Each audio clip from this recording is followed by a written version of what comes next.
अब हमारा next topic है EMF. EMF of a cell. EMF का मतलब क्या हो गया? इलेक्ट्रोमोटिव फोर्स, जो कि हम केमिस्ट्री में बहुत अच्छे से पढ़ के आते हैं, ठीक है। लेकिन यहाँ ये क्या है, इसको ना इस तरह से समझना है। अभी देखो कि सपोज करो जैसे कोई एक टीवी का रिमोट है, तो उस टीवी के रिमोट के लिए क्या है ना, हमें ना सेल लेके आने हैं। तो जब हम उस एक सेल को लेके आते हैं तो उसके ऊपर ना कुछ लिखा रहता है, जैसे 2 वोल्ट हो गया, 3 वोल्ट हो गया, 5 वोल्ट हो गया, इस तरह से उस पर मैंशन होता है। तो सपोज करो ये एक सेल है, तो जब इस सेल का हम लोग ना कोई यूज़ नहीं कर रहे हैं, तो हमने क्या लगाया कि इसके अक्रॉस ना एक वोल्ट मीटर लगा दिया। अब जो वोल्ट मीटर अब जो रीडिंग देगा ना, तो वो जो रीडिंग आएगी वो वोल्ट में आएगी। तो वो वैल्यू जो आ रही है वो हमारी क्या कहलाएगी? That is known as EMF of a cell. तो अगर इसकी डेफिनेशन देखें तो क्या है? It is the maximum potential difference है ये, ठीक, between the electrodes of a cell when no current is drawn from the cell. जब हमने सेल का यूटिलाइजेशन किया ही नहीं है करंट को पैदा करने के लिए, ठीक है। तो अगर हम थोड़ा बहुत एक ओवरव्यू देखें, जो कि हम किस में पढ़ के आते हैं, हम लोगों ने जो कि केमिस्ट्री में अच्छे से पढ़ा हुआ है, कि सपोज करो जैसे ये कोई एक बीकर हो गया, इस बीकर में ना हमने दो ये इलेक्ट्रोड लगाए, इसके अंदर क्या है? ये इलेक्ट्रोलाइट है, ठीक।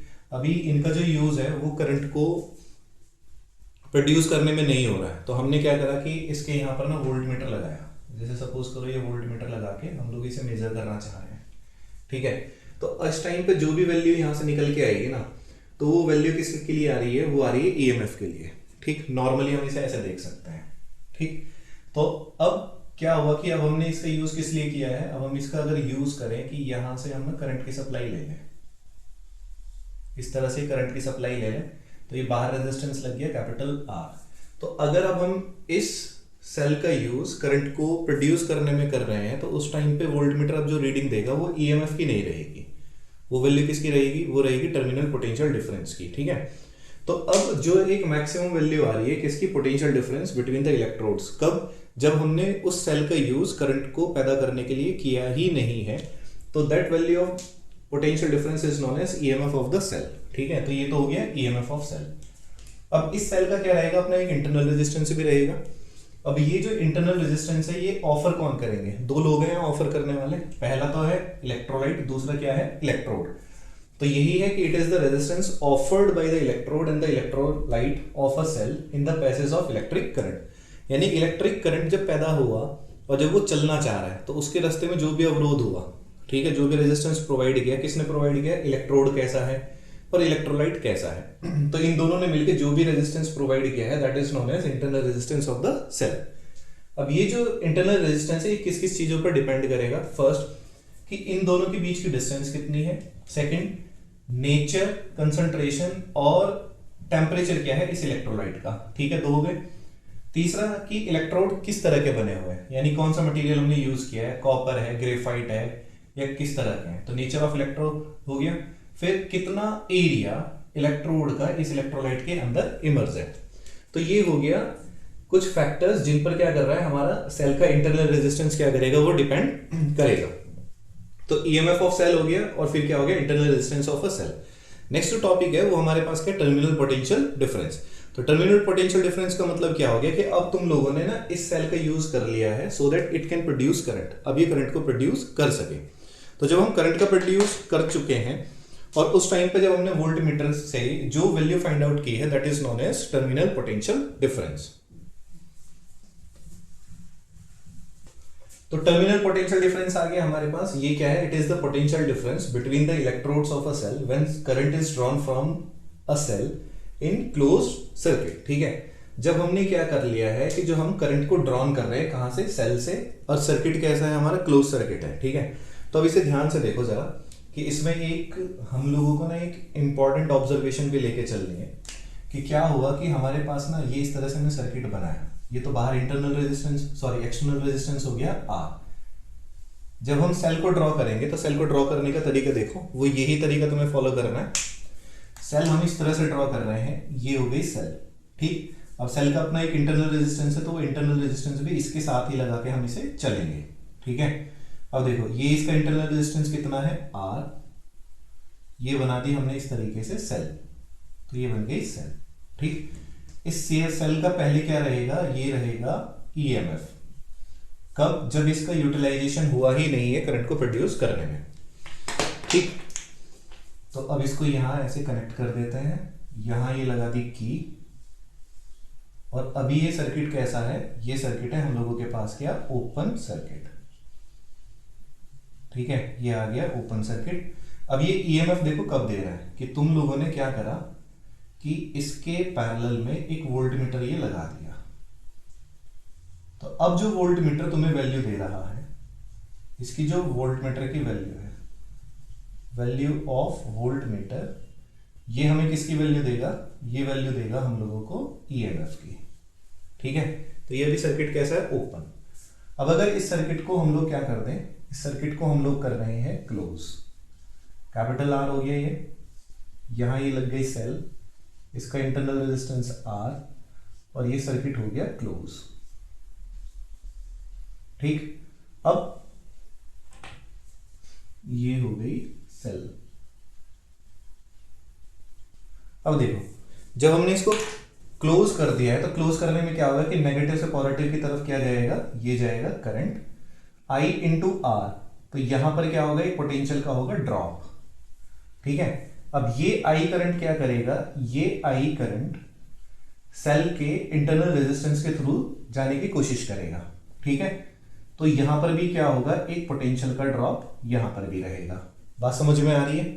ठीक है, तो अब क्या होगा कि जब हम इसके अक्रॉस एक वोल्टमीटर लगाएंगे, ये लगाया वोल्टमीटर, तो अब जो वोल्टमीटर हमें वैल्यू देगा, ये वैल्यू किसकी रहेगी? ये रहेगी टर्मिनल पोटेंशियल डिफरेंस की ये वैल्यू रहेगी। कब? जब सर्किट में हमारा क्या है? करंट फ्लो कर चुका है।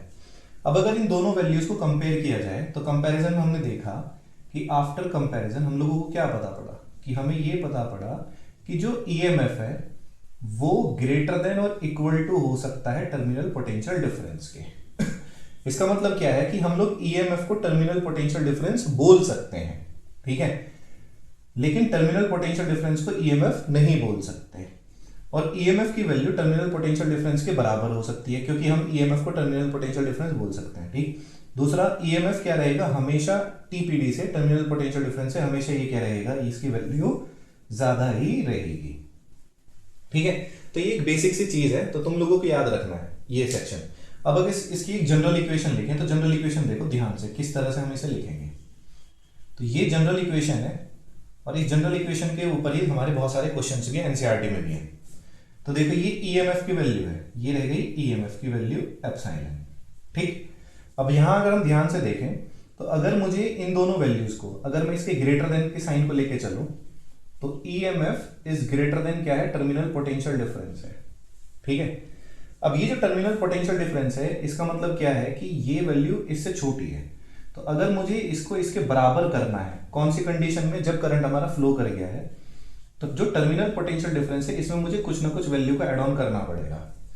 अब 11th का फर्स्ट चैप्टर क्या कहता है? 11th में जो यूनिट एंड मेजरमेंट है कि एलएचएस और आरएचएस की जो यूनिट्स है वो क्या होनी चाहिए? वो सेम होनी चाहिए। ईएमएफ क्या होता है? ईएमएफ हमारा वोल्टेज में है, यानी वोल्ट में है। ये भी वैल्यू वोल्ट में है, तो ये भी वैल्यू किस में होनी चाहिए? ये भी वैल्यू हमारी वोल्ट में ही होनी चाहिए।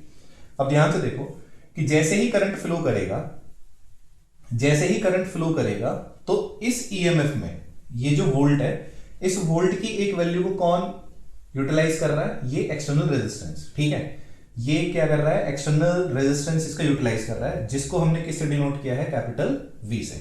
ठीक है, अब क्या होगा कि इसमें से एक और सर्टेन वैल्यू का लॉस होगा। वो लॉस कहां पे होगा? जब ये करंट कहां आ रहा होगा? सेल के इंटरनल रेजिस्टेंस से पास करने की कोशिश कर रहा है। तो यहां पर भी क्या है? वोल्टेज का लॉस। तो वो वोल्टेज का लॉस कैसे लिखा गया? वो लिखा I इंटू आर। ठीक है, अब इस V की जगह क्या लिख सकते हैं? V की जगह ध्यान से देखो, इसको हमने क्या लिखा?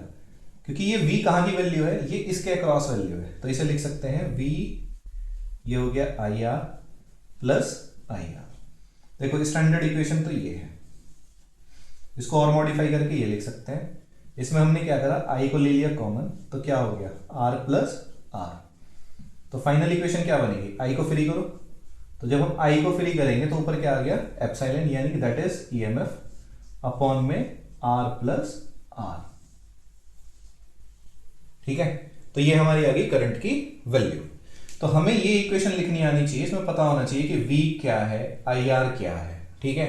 ये वैल्यू कब इक्वल है, कब EMF को TPD बोल रहे हैं, कब TPD को EMF बोलेंगे। वैसे तो बोलेंगे ही नहीं, EMF को TPD बोला जा सकता है लेकिन TPD को कभी भी EMF नहीं बोला जाएगा। ये वैल्यू हमें याद रखनी है और ये चीजें भी हमें याद रखनी है, ठीक है। सो this is all about the terminal potential difference, EMF and internal resistance, ठीक है। तो नेक्स्ट सेक्शन में ना अभी इस इक्वेशन को लेके और इन इक्वेशन को लेके ना कुछ ग्राफ भी ड्रॉ करेंगे, तो उन्हें भी हम नेक्स्ट सेक्शन में देखने वाले हैं, ठीक है। अभी देखो, अभी हमने जो सेक्शन देखा, इस सेक्शन में हम लोगों ने क्या करा था कि जो सेल है, सेल का जो यूटिलाइजेशन हो रहा है वो किस लिए हो रहा है, करंट को प्रोड्यूस करने के लिए हो रहा है, ठीक है। अब इसकी ना एक जनरलाइज इक्वेशन देखी थी, that was epsilon is equal to V plus IR, ठीक है। इसके अलावा और देखो कि अगर हम लोग इस सेल का यूटिलाइजेशन करंट को प्रोड्यूस करने में ना करें, इसका मतलब क्या है कि अगर हम लोग लिख दें कि if I is equal to 0, तो ये साइड टर्म क्या हो गई 0, तो उस टाइम पे हम लोग क्या बोल रहे हैं कि एप्सिलॉन इज इक्वल टू क्या हो गया V। इसका मतलब हम लोग कह सकते हैं कि अगर करंट प्रोड्यूस नहीं हो रहा है तो EMF क्या है, वही टर्मिनल पोटेंशियल डिफरेंस है, ठीक है। तो हम EMF को टर्मिनल पोटेंशियल डिफरेंस भी बोल सकते हैं। अब देखो ये केस है कौन सा, ये वाला। इस केस में क्या हो रहा है कि एक टाइम के बाद जो है ना वो सेल डिस्चार्ज हो जाएगी। So this was the case of discharging. जब सेल हमारी क्या कर रही है, जब सेल का हम लोग यूटिलाइज कर रहे हैं। अब सेल क्या हो गई, डिस्चार्ज। जब अगर सेल डिस्चार्ज हो गई तो इन केस ऑफ चार्जिंग, ध्यान से सुनना, ये वाला जो सेक्शन है ये तो और भी ज्यादा इंपॉर्टेंट रहेगा, ठीक है। ध्यान से देखो कि जो डिस्चार्जिंग का केस रहा है, डिस्चार्जिंग के केस में हमेशा क्या रहा था, स्टार्टिंग से देखो कि जो जब हम शुरू में लेके आए थे इसे, तो इसके पास अपना क्या था, एक EMF है। जब इसका यूटिलाइजेशन कर लिया, जब इसका यूटिलाइजेशन कर लिया तो वो चीज क्या बन गई, टर्मिनल पोटेंशियल डिफरेंस, ठीक है। और हम लोगों ने ये देखा कि ये जो EMF की वैल्यू है, ये EMF की वैल्यू या तो इससे ग्रेटर है या इसके क्या है, इक्वल, ठीक है। कभी इससे कम नहीं रही है EMF की वैल्यू, ज्यादा ही रही है। ये केस कौन सा, डिस्चार्जिंग। लेकिन अगर हमें बैटरी को अब क्या करना है, चार्ज करना है, तो ये रही बैटरी, ठीक है। तो अगर हमें बैटरी को चार्ज करना है, यानी कि सेल को अगर मुझे चार्ज करना है, तो हम क्या करेंगे, क्योंकि हमें ये पता है कि चीजें हायर से लोअर की तरफ मूव करेंगी, तो हमें इसको एक बाहर हायर पोटेंशियल डिफरेंस से कनेक्ट करना पड़ेगा। और देखो कनेक्ट भी कैसे, कि जिस सेल को चार्ज करना है उसके पॉजिटिव को पॉजिटिव टर्मिनल से, नेगेटिव को नेगेटिव टर्मिनल से ही हमें कनेक्ट करना है। अब इस केस में क्या होगा कि इस केस में, चार्जिंग के केस में, जो बाहर वाली बैटरी है, जो बाहर वाली सेल है, उसका जो टर्मिनल पोटेंशियल डिफरेंस है, that should be greater than the EMF of the cell. वो EMF से क्या होना चाहिए, ज्यादा होना चाहिए। किसके EMF से, इस सेल के EMF से। बात समझ में आई। चार्जिंग के केस में जो टर्मिनल पोटेंशियल डिफरेंस है, that should be greater than the EMF of the cell, while in the case of discharging this EMF will be greater than और equal to the terminal potential difference. So this is the basic difference in between charging and discharging of the cell.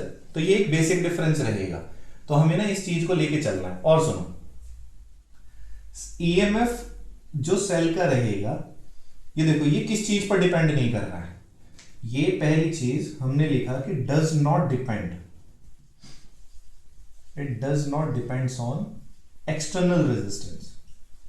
ये external resistance पे तो depend करेगा ही नहीं, इस पर बाहर वाले सेक्शन पे तो डिपेंड ही नहीं करना। अगर ये चीज है तो इसका मतलब क्या हो गया कि इट डिपेंड्स ऑन, ये चीज देखो किस किस पे डिपेंड करेगी। सेल के अंदर देखो क्या है, पहला नेचर ऑफ इलेक्ट्रोड्स, कि इलेक्ट्रोड्स कैसे हैं। दूसरा इलेक्ट्रोलाइट, बात समझ में आई कि ये किस किस सेक्शन पे डिपेंड कर गया हमारा।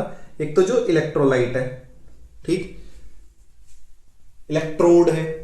अब देखो इसमें भी क्या है, कंसंट्रेशन या नेचर। इलेक्ट्रोड्स में हमें क्या देखना है कि एक तो साइज, कि इलेक्ट्रोड का साइज क्या है, कितने बड़े हैं, ठीक है।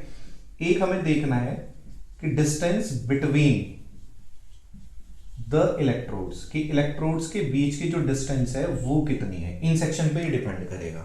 बात समझ में आ रही है। तो ये सब छोटी छोटी चीजें हमें याद होनी चाहिए। अब अगर हम इनके ग्राफ बनाने स्टार्ट करें, ठीक है, ग्राफ हमें बनाना है, ठीक है। तो अब हम ग्राफ को देखते हैं इसमें।